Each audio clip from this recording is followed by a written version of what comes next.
Hey guys, thanks so much for joining us. This is episode 6/7 of the OK Now What show. We'll have Joy Powell on.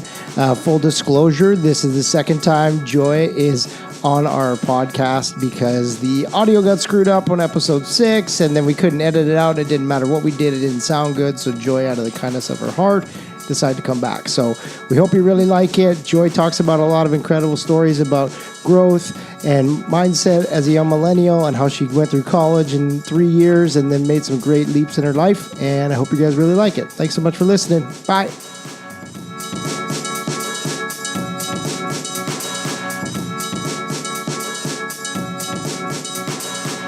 Man, it feels good. Hey?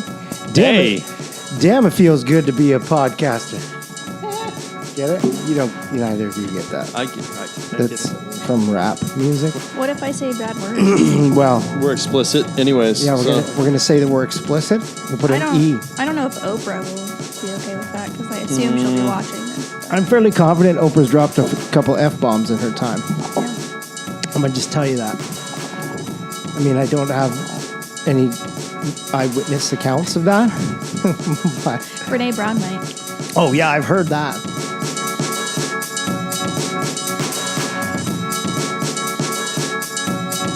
Well, Big stuff. Big stuff has been happening.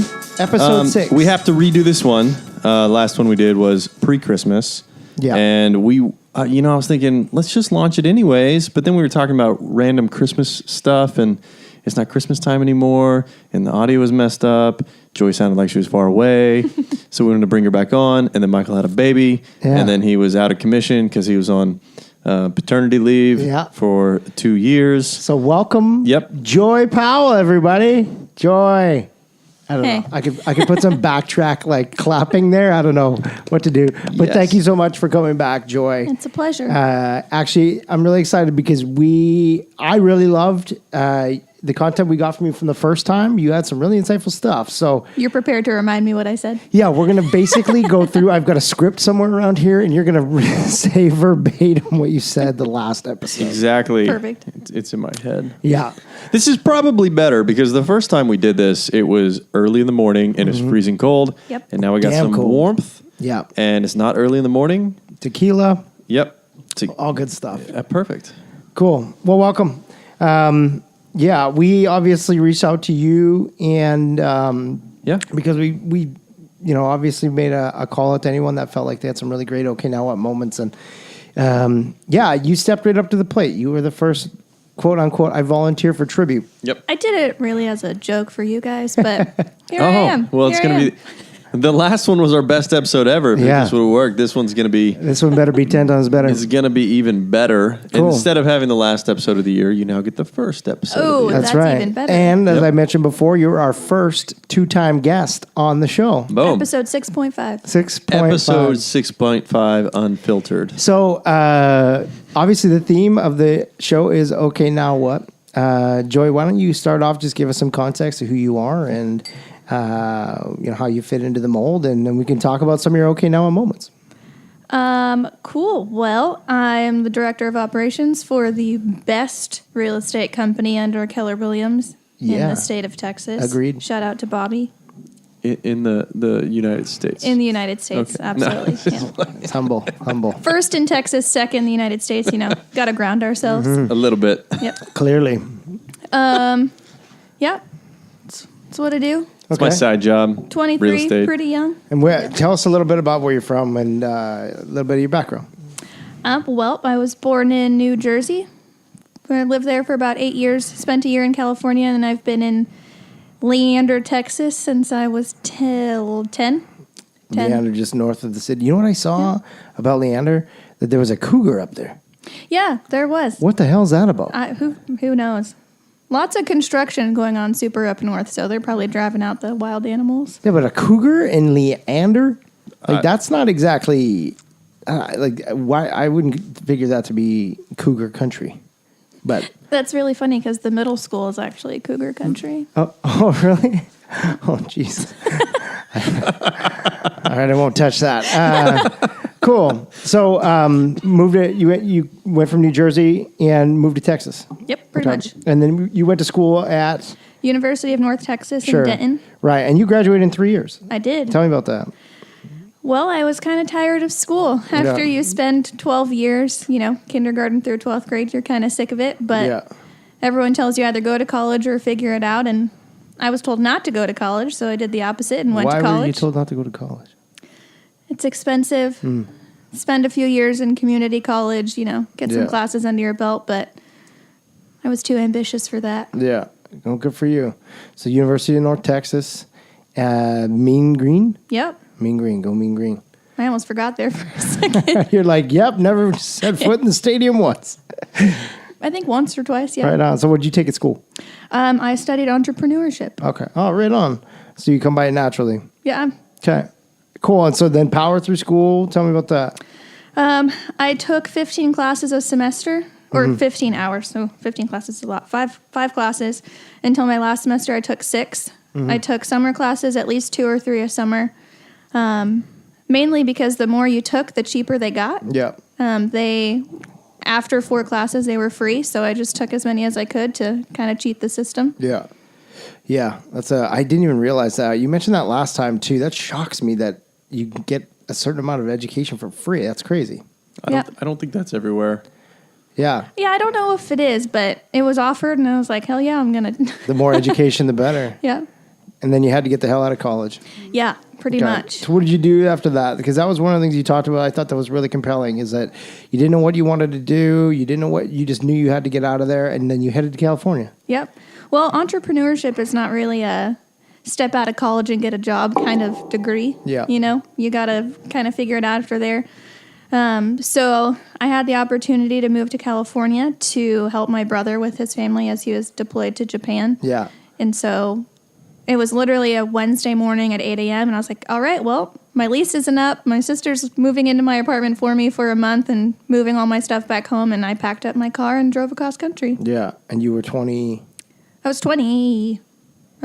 20 years old. Yep. What's that like? Picking It up was and moving across country is kind of a big deal. Yeah, at 20 years old. Well, and doing it by yourself and not really knowing what you're getting yourself into. And I hadn't spent a lot of time with my sister-in-law, so I was really going into some very unknown territory. Yeah. It was scary. I think that it was thrilling at first. You're like, oh, yeah, cool. I just graduated college literally 2 weeks ago. Now I've packed up my car, and I spent the night in a sketchy hotel in Albuquerque. Oh, I've done that. New Mexico. Not fun. The No. newest of the Mexicos, just so you know. Yeah. Well, and when everything you own and is valuable to you is in your car in the parking lot, you don't really sleep because you're like, I don't know, like, is someone going to break in my car and steal all my crap? That's what happened to us when we moved from Canada to Texas. Stayed in a couple really shady hotels. One of them was in Casper, Wyoming. And it was like a oil rig type of hotel. There was nothing else available, and it was the only one that would take dogs. And so we parked as close to the window as we could, but all of our possessions were in the back of this truck. And I can't remember if we had the U-Haul. I can't remember. I just know that I did not sleep a wink. And any time that I heard a car door open, shut, or a horn go off, I was up like just a shot. I was just like, what is that sound? What's going on? I got no sleep. And of course, the next day I'm supposed to drive 16 hours on zero sleep. It was a nightmare. Just cracked up on coffee. And that was the only time in my life I've ever had that 5-hour energy drink. Oh, no. Yeah. Yeah. I Those had are the 3 of them. best. What? What? No, I had 3 of them. Yeah. 15 hours. You're good to go. That's valid. That's some good math. Anyways, so, well, that's super intimidating. Well, yeah, it was. So what do you think was the most defining part of that entire journey? I think realizing that the thrill doesn't always last. Yeah. Oh, explain that. I like Was that. it the thrill that drove you? Literally and figuratively. Okay. I was like, you're fresh out of college, and I was hot 20-year-old. It's like, not like as in like I was hot. But anyway, moral story. That's okay. We got no egos here. I don't really care. I was quickly approaching my 21st birthday, and I was like this is it. This is life, If I'm not going to do it now, when am I ever going to do it? So Yeah. I didn't have a real job. I didn't really have any plans, and I was like, this is it. Let's do it. And What do you think contributed to that perspective? Because most young people, when they get out of college or are in college, the last thing they think about is like, this is it. Like, no better time than now. Especially now, like with the culture it is now. I mean, you're 20. You probably had other options. Your parents were probably like, "Hey, just come home. You'll be good." Yeah. I mean, most people coming out of school right now, they just go back and live at home, or they have some secure job set up around where they want to be for the comfort of it. But instead, you were like, "I got nothing." Yeah, let's go to California. I'm going to go be an adult right now, and I'm not even 21. Where did that spawn from?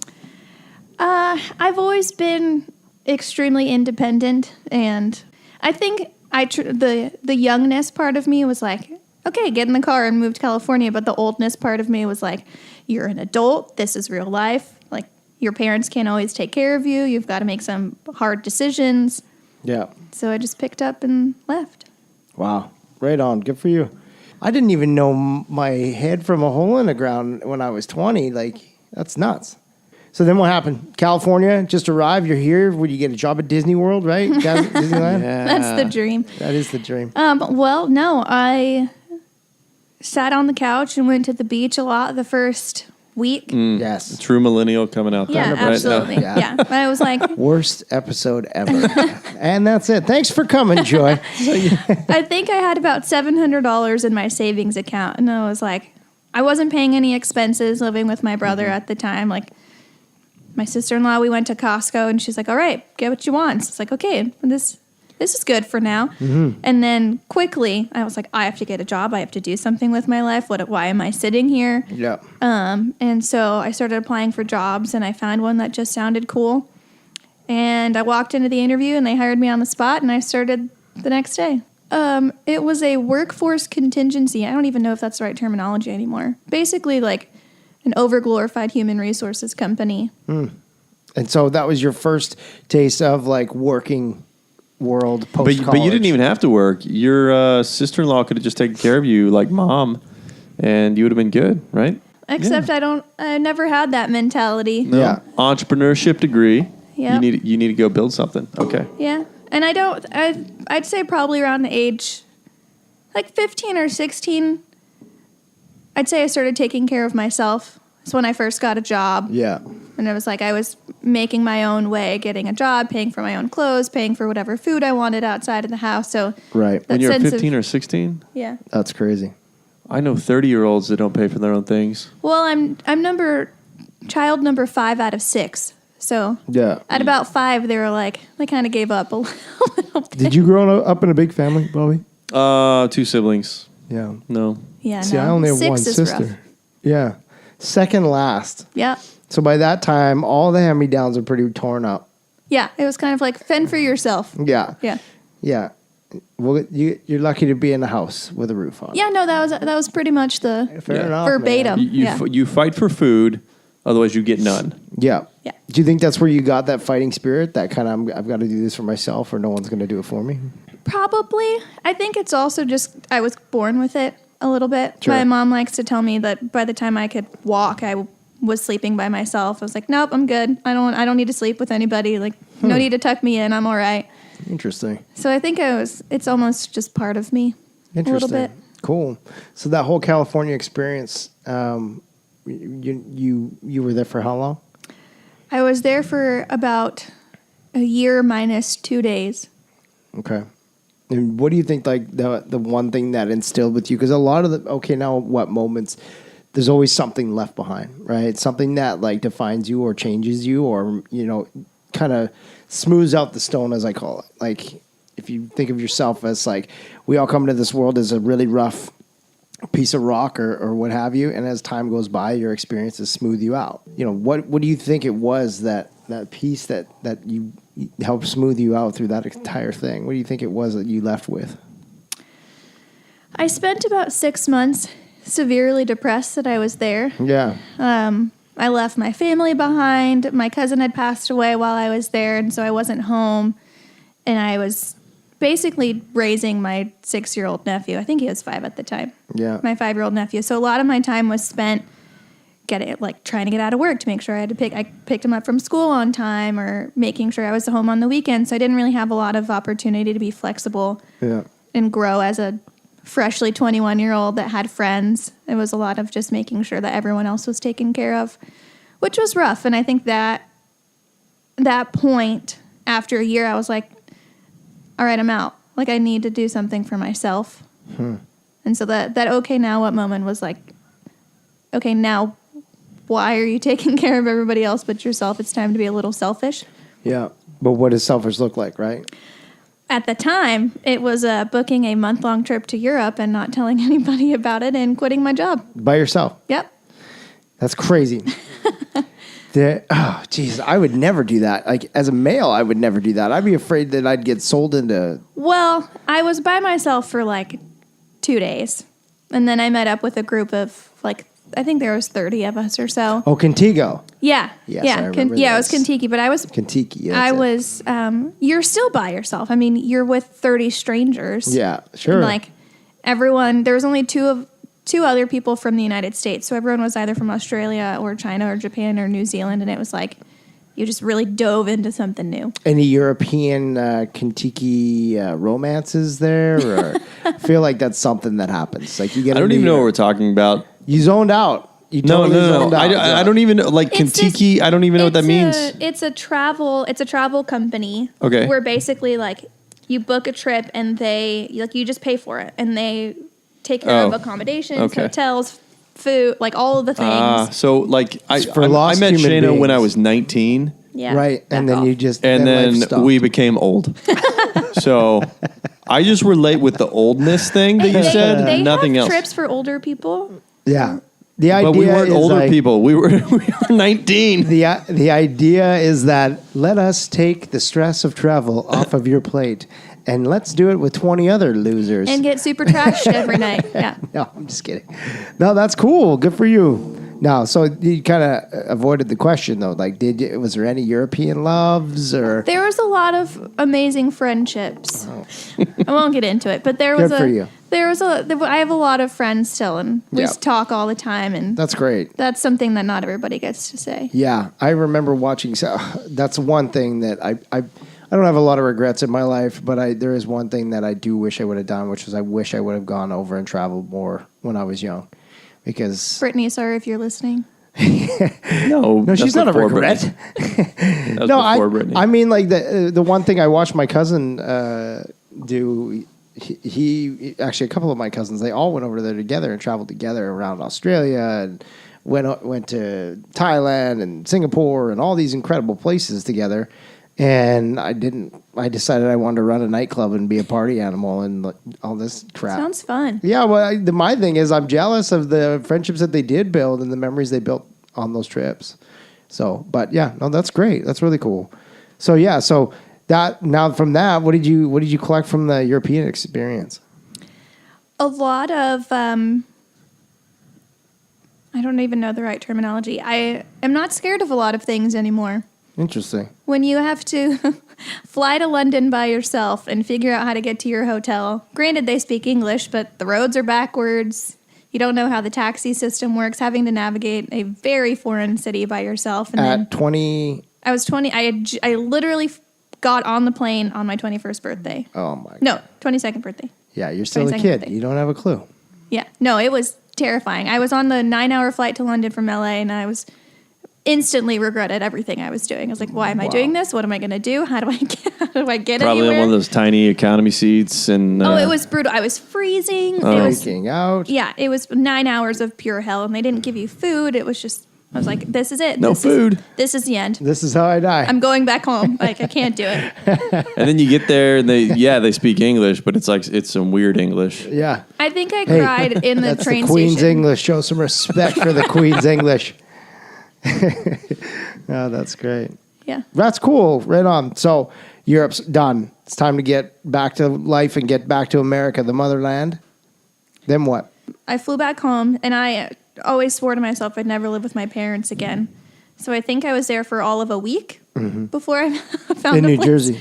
No, here. Oh, in Texas. Right. Yeah, I think I was there for all of a week before I found a place to live. Didn't put much thought into it. I had a friend from high school and college that was like, I want a roommate. What do you want to do? And I was like, yep, just tell me where to sign. Like, get me out of here. Yeah. And I think finding a place to live and that stability is the first step to getting everything else on track. Because if you don't have a roof over your head, like, It's hard to have something to come back yeah. to. What are you doing with your life? Yeah, I think that's accurate. Yeah, I don't know. I mean, yeah, whenever anybody ever has like unstable moments or moments where you're looking to get support, it's always like, well, what is your home life like? Like, do you have a place to go to? Do you where are you staying? That's usually like the natural reaction. People are like, oh my God, where are you staying? You can stay with me. Do you want to? I've got a friend. I know a friend who's got a house that you could stay. Like, everybody is always thinking about home. At that point, I had blown through about $8,000 worth of my savings account, so I was probably down about $1,500 after Europe, and I was like, well, 6 months in Europe. That's Did you pretty say good. 6 months in Europe? no, only a month. Oh, a month. A month okay. in Europe. Still a month in Europe, and I mean that's pretty good. That is really good. You have reinvented yourself so many times, that's when you interviewed with Moats team, correct? Mm-hmm. But like in everything that you're doing, reinvent because you've been so independent. Probably because you have that entrepreneurial spirit, reinventing yourself over and over and over again, so many times at such a young age, is pretty awesome. Yeah. It's awesome and also terrifying. I think I was actually talking to somebody about it the other day, or it could have been myself, and I was like, it's hard to nail down who you are when you've changed so many times. Like, Yeah. I was telling somebody I haven't lived in a place for more than a year since I was in college. I mean, even in college, I was in a dorm for a year, then I was in an apartment for a year, then I was in another apartment for a year. Sure. Then I moved to California, then I moved back. And so this is the longest I've been anywhere since 2013. Yeah. Interesting. I'm curious, out of all of that, Jersey, Texas to University of North Texas, 3 years, California, Europe, back home, like all of to where you're on this couch now, what do you think is the most defining moment you've ever experienced in your young life, and you know that more are coming? What do you think was the most pivotal moment where you literally sat there and went, okay, I've got to make a choice. Now what? It's so stupid, but I think about it all the time. I was 17, I think, and it's unrelated and also very related to everything else, but I was pissed because I was on, we call it dance team, not drill team, but I was on drill team, and I didn't get a spot I wanted. I was like, I have the highest kicks. Why am I not in the front row? If I had a dime for every time I was denied because I had the highest kicks. I was like, it was really upsetting. And so I walked into my coach's office and I was kind of like, what the hell? And all she said to me was, bloom where you're planted. Yeah. And I honestly, on a daily basis, it pops into my head. And I think no matter how many times I've moved or how many places I've been, I've bloomed where I've been planted, because that's what I was told. That's what I needed to do in order to thrive. So what leading up to that made it such a defining moment? Yeah, you had the highest kicks, but there had to be more than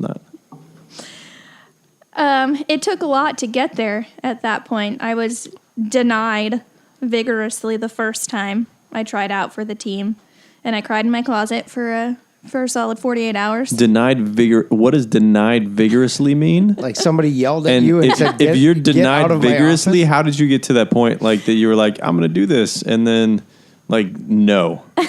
I was denied vigorously one time. My Tennis? freshman. No, not tennis. Golf.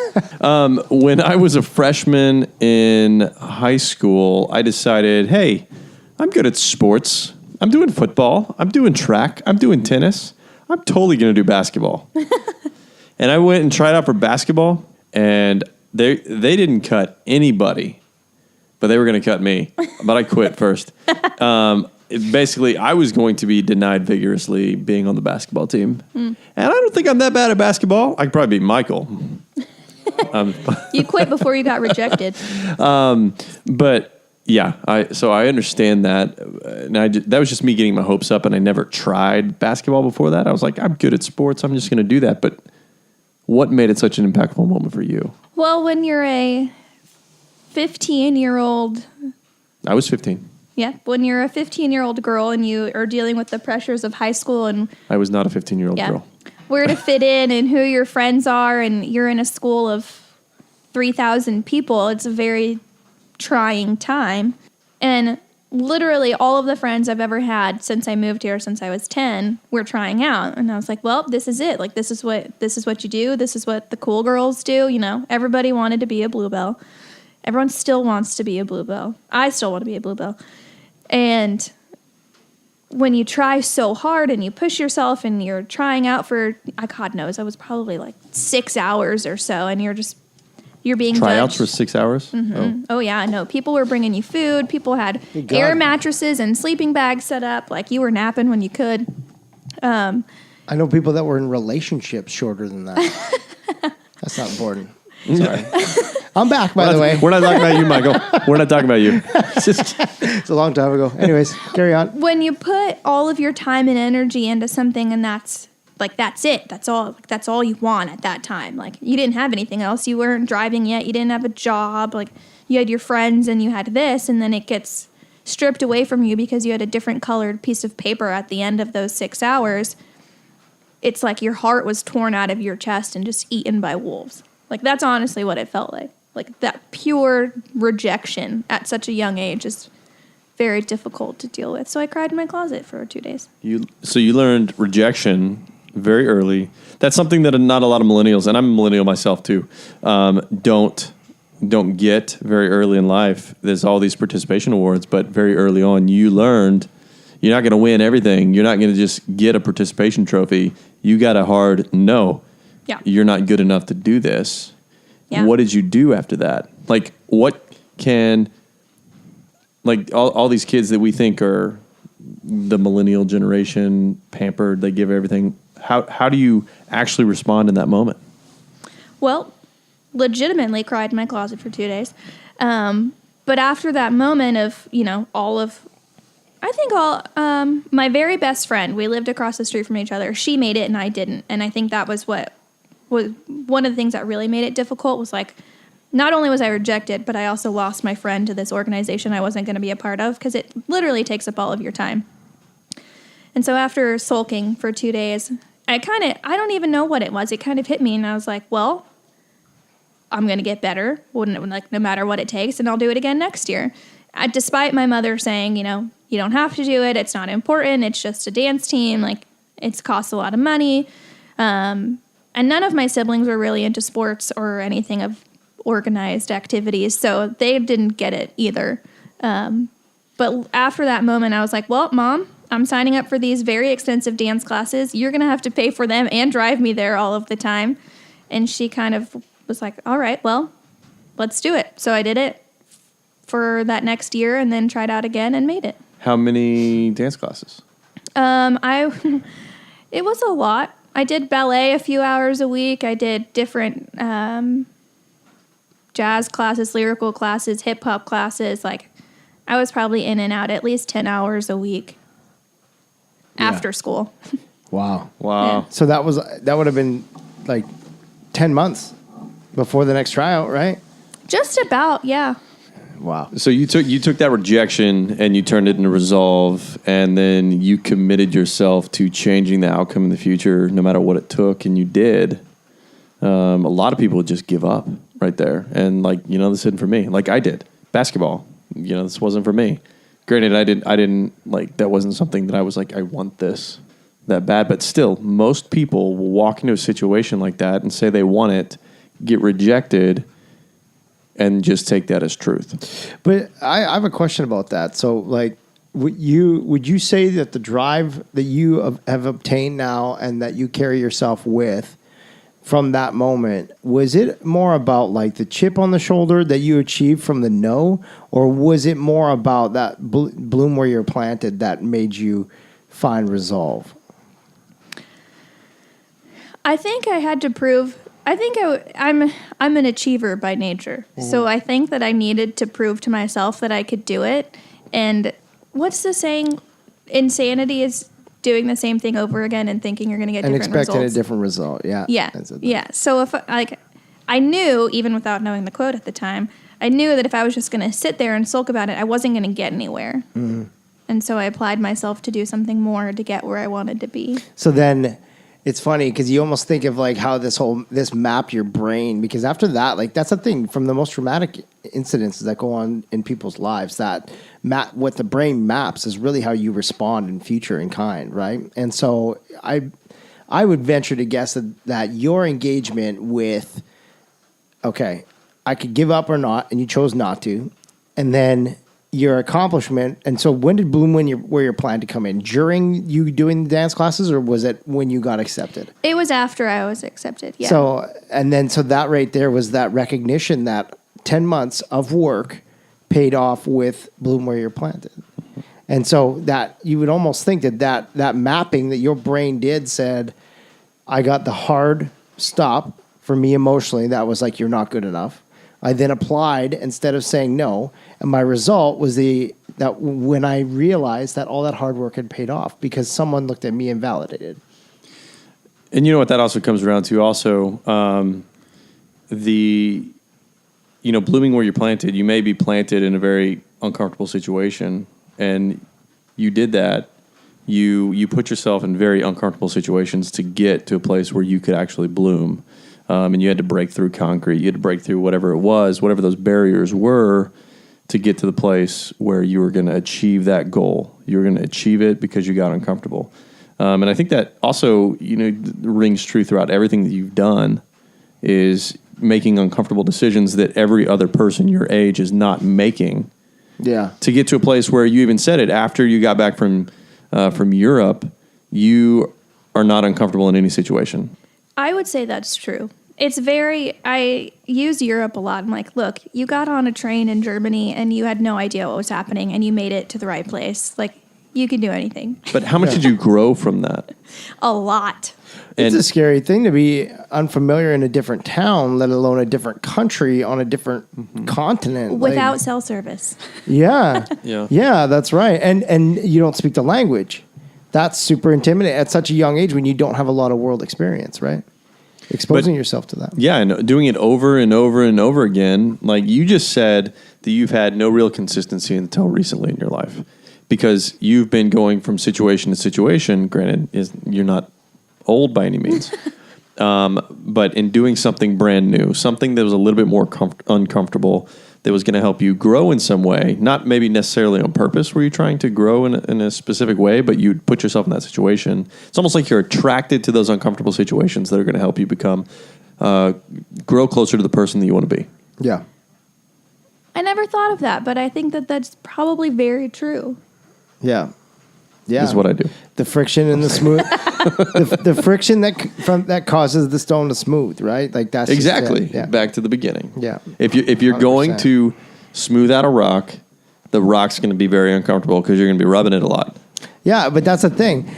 Thank you for that. Yeah. Jesus, that's like Tommy Boy when he's like, I could get a good look at a steak by sticking my head up a bull's ass, and you're like, whoa, everybody. That doesn't make any sense.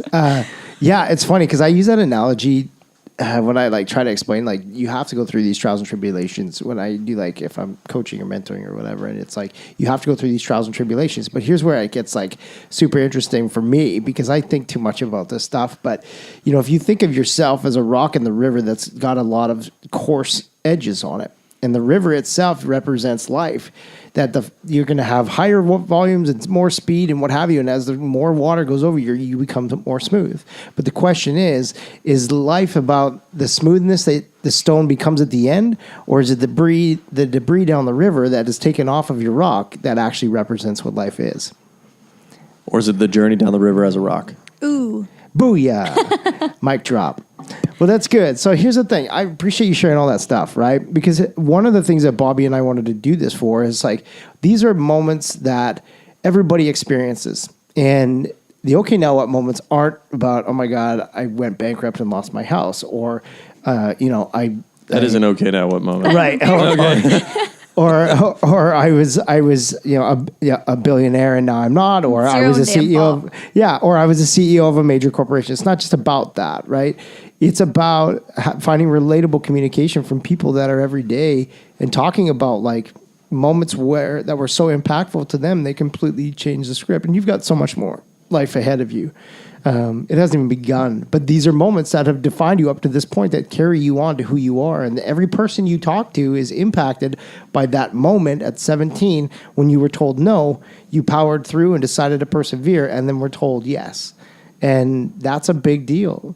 So now, like, let's if we unpack that. So when it comes to okay, now what moments? Like when you're sitting there at a defining moment, what is it ultimately now? What do you take, and how? What kind of information do you share with people that confide in you? Because I know people come to you. I know that you have a trusting soul, and people are like, I'm going to talk to Joy, and she's going to fix this. How do you carry on? What advice do you give? What is something that you're like, this is my pillar, my cornerstone of advice? It's cliche, I will admit, but my best friend came to me today, actually, speaking of, and I literally said verbatim, I was like, just do it. Just have the hard conversation. Just say what you need to say and get it over with. Like, either this is going to happen or this is going to happen. But it's just about doing it. Yeah. It's about getting on the plane. It's about booking the trip or turning down a job. You have to get uncomfortable in those situations too. Yeah. Yeah. When you have that okay, now what moment, you have to do it. Those just do it situations are the epitome of uncomfortable. You're not doing it because you're uncomfortable to do it. Yeah. Otherwise, you would just do it if it was comfortable. And everybody would be that way, and then, there would be no defining moments. Everybody would just be living life to the fullest like they're supposed to. Yeah. No, that's great. That you are the third person that has said that on our show. Same thing. All people that have experienced different things in life at different moments. But when we ask them, like, what is that defining moment that inspires you or keeps you motivating or that you give to people? Just do it. And you know what? Honestly, I think you could take that just do it attitude and push it back to that moment where your coach said, bloom where you're planted. Because a lot of people, where they're comfortable, like they don't really want to bloom because they're comfortable just being just a sapling or whatever, just a seed. I don't even know what I'm talking about. But to actually bloom, you have to do it. You have to take the initiative to grow, to burst through, to take that moment and strive to be something greater than what you are, even if you're in the most uncomfortable situation in the world, to grow. Yeah. I think it all goes back to that, definitely. Yeah, because if you think about it, that's what I love about statements like that is there's so many different ways that you can perceive them, but generally they all lead to a very positive outcome or communication. And in that, like, I think about that and I'm like, bloom where you're planted can be perceived as like, just stay where you are and you'll be fine. But the reality, like when I hear that, I'm like, bloom where you're planted means like with the consequences or the circumstances that you've been given, make something amazing. Grow out of that circumstance and don't dwell, right? Become an incredible growing entity in the hardness that you've been given, and don't just sit there and become stagnant. Bloom, grow, become something amazing. Don't dwell, right? I also fear monotony. Yeah. On a daily basis, whether it's in my job or my life, hence why I've moved 17 times. Where does that come from? I don't know. The fearing of monotony is if monotony tends to breed being comfortable. Like if you're comfortable, you tend to lead a monotonous life. A lot of people do. Comfort. And I think you're striving for that uncomfortable, which the path to growth and the path to mastery in anything that you're doing, and even if it's just mastery of who you want to be in life, is always about making that uncomfortable. There was these stories about these people who, you could just be completely comfortable with your basketball game, which I am completely comfortable with my basketball game. We've established this. But the people that want to get really good at shooting free throws, they get really good at, just shooting the free throws the regular way, and then they have to, if they change the way they're doing it to make it slightly uncomfortable, they get even better. They grow a little bit more. They get closer to mastery. And I think that every time you felt yourself getting comfortable with what's happening right now, you have this desire to shift, to get closer to the goals that you have in life. It's funny because it goes for even something as simple as your job. Mm-hmm. Like if you find yourself, me specifically, if I found myself in multiple jobs where I was doing the same thing every day, I knew what to expect. And then with the Moats team, shout out to Bobby, I actually found something that was so different every day. Like on a daily basis, I'm throwing something new, and that is where I've grown. I don't feel bad about it anymore. No, don't. Bobby comes and he just drops bombs with new projects. That's what I get. I've And learned Joy's to like, I bloom love around that. But you know what that is? That's called seagull management, because you fly in, you shit on everything, and then you fly out. I've That's learned what it to is. just grow around that and just kind of like that's my soil. Right. You know, Bobby's my soil. Just trying to keep it uncomfortable. That's all. Yeah. Yeah. But that's why I left California. I found myself in a job where I was like, I don't know where I'm going from here. I don't think that I could do something different that I'd actually enjoy in this place. So I'm just gonna get out. Yeah. And I did. Yeah. Awesome. Interesting stuff, man. Awesome. Yeah, it's great. I love unpacking things like that. Like, I would venture to guess that you don't like monotony because of that exact same moment too. That like being there, standing still, you learn that by not standing still, you achieve great things. You achieve what you wanted. And that life lesson at such a young age when our brains don't fully develop. I always say this till I think it's like early 20s, 23 or something like that. So like to be in a place where you can learn something so influential at such a young age, I would venture to guess, that led you to a place where you're like, I don't like being monotonous or stagnant, because that was a time when I realized pain, and now I know now when I keep moving and when I do, and I just do it, then I feel success. Yep. That's awesome. I think we've established Joy as the voice of change for a generation, and this is the beginning. This is the beginning. Mark this moment today. This is where she goes out and Super Bowl commercial. Yep, and I am Beyonce. We will start a GoFundMe. Creates a following of millennials who need to get uncomfortable. Yes. I think that's a huge issue. Honestly, we won't dive into it unless you want to, but No, you're gonna write a book. Don't give it all away. You're gonna write a book and have a following, and it's gonna be great. it is one Yeah. of my dreams to write a book, actually. And then Michael and I are gonna be the Co-illustrators? yes. What kind of book do you want to write? I can draw Picture book? pictures. But we're gonna be the ones that found the amazing Joy Powell. Yeah. She was nothing until she came on the OK Now What show as the second guest And ever. established the movement. Accurate. Second the first two-time guest on the OK Now What show. Absolutely. Oh, that's Talking about funny. the same thing. Anyways. Well, cool. Well, thank you so much for sharing that with us. I mean, I don't even know how long we've got there. I could probably check, but that's awesome. I think you've got a really great grasp right now, foundationally, on what it takes to be successful. I think as well, like moments are always going to arise. And I think one of the biggest mistakes that people make is they do nothing. When those things happen, monotony, being afraid of that is really a great thing to have in your toolbox.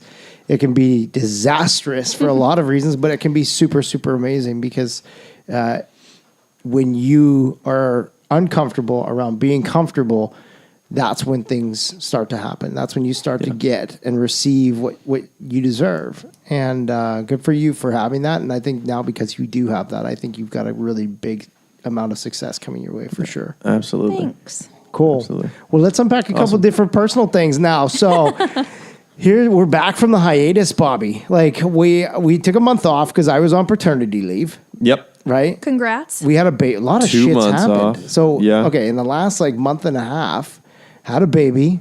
Yep. Right? Michael himself had the baby. I had the baby. I feel great. I look good. You look fantastic. I'm 2 pounds away from pregnancy weight. Pre-pregnancy. right? Pre-pregnancy. Nice. During pregnancy weight. Nice. 2 pounds away from getting back there, which was really good. Oh, awesome. I sleep like a rock. Keto Yeah. diet does it. Yeah. Intermittent fasting. It's my jam this last 2 months. Started the brewery, which Yeah. is awesome. Balzac Craft Brewing Company is up and moving and going, which is It's an unfortunate name. Bobby has been busting my balls about this name thing. He thinks he's funny. He thinks Balzac? Brewery. Yeah, the Balzac. Yeah, you know what's great though is I love that because look, how many Balzac breweries are out there, and everybody starts poking at it, and it's great because Pun intended. that is the Go follow Balzac Brewery on Instagram. Balzac Brewing With the Company Z, on Instagram. with the Z. Let's put that out there. Well, With the Z. and the great thing is I've been around my whole life. I did grow up in Balzac, Alberta, Balzac, Alberta, and you look it up. How many Balzac Brewing Companies are out there? Zero. But because no one wanted to name their brewery after It was that. in yeah, but that's the great thing about it. The connotation is real, and everybody knows it, and it's awesome. I love it. I get a kick out of it because it's the first thing. Everyone's like, "So what's the name of your brewery?" And I don't even start with the name. I go, "Okay, well, here's the thing." Immediately explain it before you say it. Yeah. So there was this really famous French author, and anyways, Yeah, okay. but yeah, so Louis Balzac. started the brewery. started a brewery. Yeah.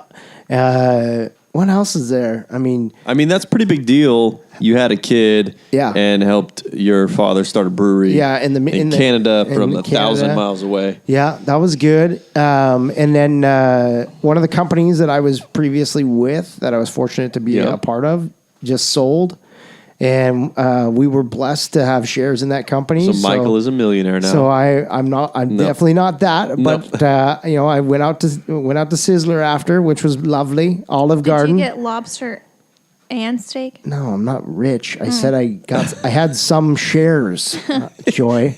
See, we don't make Joy Powell money, all right?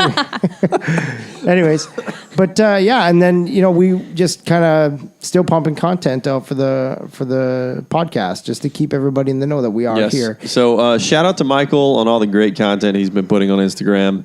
I've been really slacking with that. Yeah, Bobby. because my life has been crazy and involving little to no sleep. Yeah, Bobby has had to travel. He just got back from the polar vortex up in Philadelphia.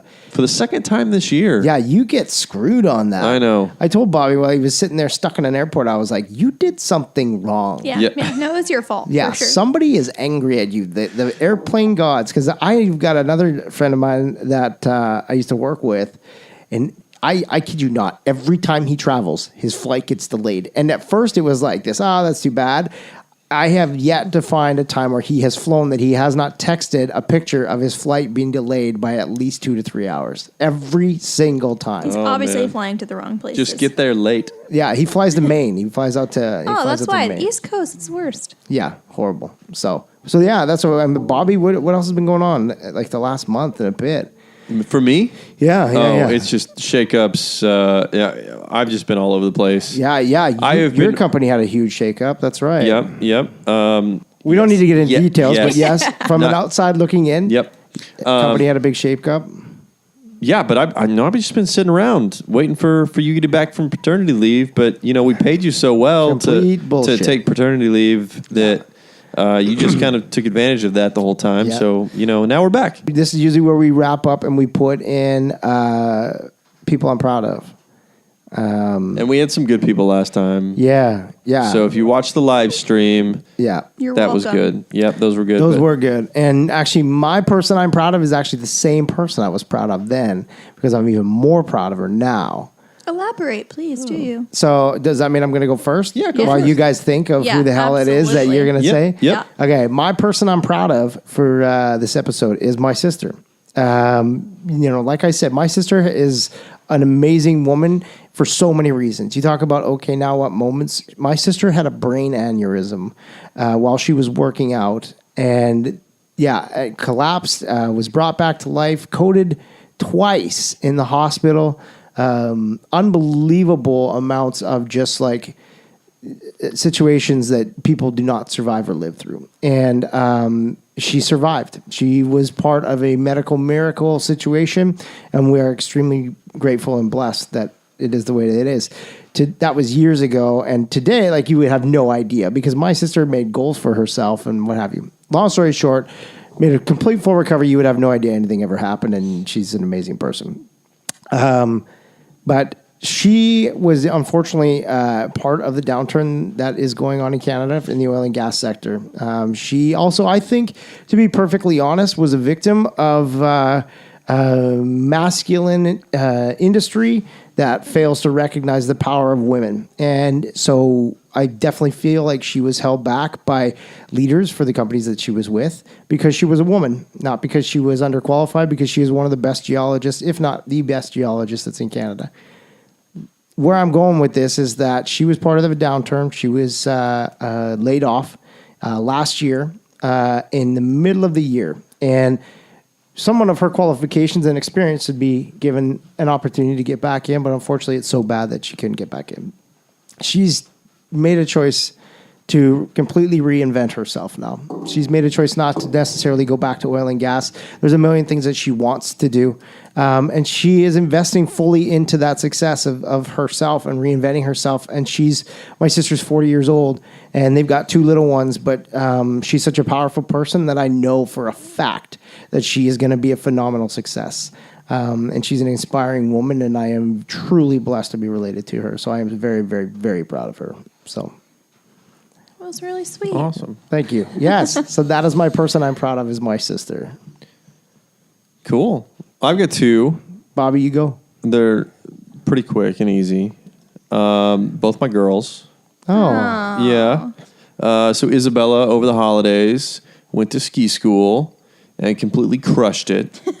One day, French fry? absolutely loved it, and was wanting to go up on the slopes at the end of the day. Granted, they closed the slopes only one day, but completely crushed it.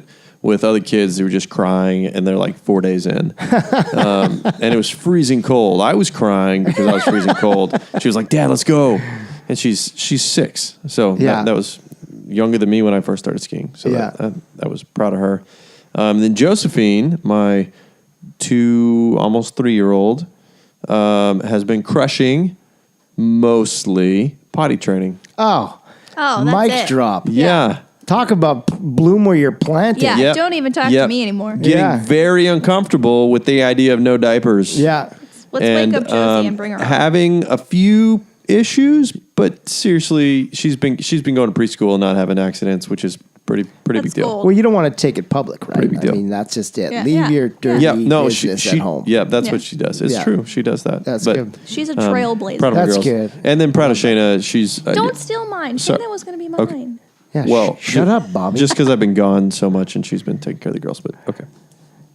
Good, Joy. Oh, okay, my turn. Wait, I want to do Shayna too. That's awesome. No, back I'm super off, proud of her. Michael. Okay, go ahead. I do want to say that I'm super proud of Shayna. Actually, I ran through a lot of people in my head, but she not only has Bobby been an absent husband and father in Philadelphia, delayed. All right, Just kidding. let's just He's calm great. it down He's here. great. All right. Now I feel bad. Now we're all trying to bloom where we're planted. Let's just relax. She is before I was hired. I think the day she hired me. She asked me what my 5-year goal was, and I told her I wanted to be her, Wow. and I accomplished that. Not literally, I have a long ways to go, but I did take over her job after a year. Yeah. And regardless of me taking over some, not most or all of her duties, she's still there for me every day. She still takes care of her and Bobby's daughters. She still goes to clients' houses and meets with them and does walkthroughs at 4 p.m. and still manages to do her life. And she's got a group coaching for KW coming up and all of these amazing things. And she just walks in every day and it's like nothing phases her. Crushes life. Yep, crushes life. And I aspire to be her. Well, that's great. That's really, really great. Shayna is awesome. She's a very is. inspiring person to be around. Well, cool. Well, thank you so much, Joy, for coming back. We appreciate your patience so much for this whole stupid audio thing. I like being that's famous. When so I texted her and said the audio was messed up, she sent me some a bunch of obscene text messages. swear words. Yeah. I think I did. Like, actually. yeah. It's okay. This was good too. Yeah, Just as good, even better. And it included, your first glass of red wine in a long time. So that's good. Yeah. Yeah, You're after a welcome. month of not Yep, drinking or exactly. eating real food. You're going to be wasted now. No. Awesome. Cool. Well, thanks so much, Joy. And Yes. that'll wrap us up. And feel free to come back Anytime. a long time from now, Can I though. be a guest Go- host? Guest Yeah. host. Yeah. We got Absolutely. we got another mic. We Yeah. need to bring on some other Yeah. people. And With- then, yeah, absolutely. With You- as delinquent and gone as Bobby is, I Yep. think we'll probably need another host. I was going to Absolutely. say you, but yeah, either one of you is fine. Replace me, damn it.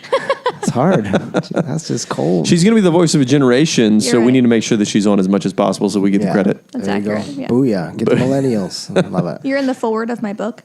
Boom. Boom. Awesome. All right, guys. Thanks so much, Joy. And Bobby, you want to take us out? Yeah, awesome. This was really great. Thank you so much for joining us on this episode of the Okay Now What show. We know it was a repeat if you watched the live stream previously, and we messed up the audio the first time. But this one is great. So thank you so much for being here with us. We learned a lot from Joy and about getting uncomfortable and learning about how she is going to be the voice of a generation. Giddy up. Follow us on Facebook and Instagram. Thank you. Absolutely.